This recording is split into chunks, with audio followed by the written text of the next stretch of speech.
because I can't find my guest pupils here. Where are they? Oh gosh, here they are. All right, okay, let's learn what median is. So I'm going to get a pen.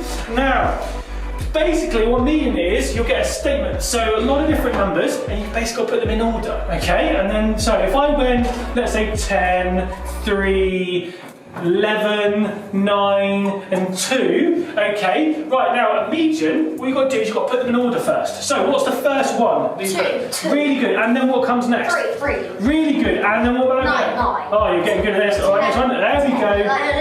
11. 11. So, and then once you put them in order, you just got to cross the numbers on the outside. So you've got to go 2 like that, and then you take away these ones.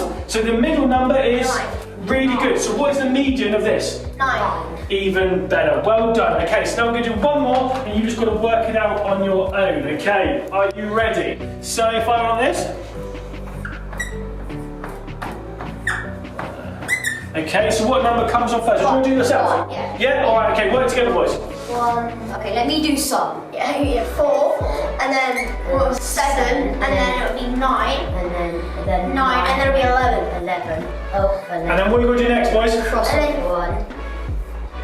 And then 7 will be in the middle, so we're up to 7. Absolutely amazing. Really well done. Right, say bye to the pupils here today. Bye. See you later. See you in the next video. Bye, bye, bye.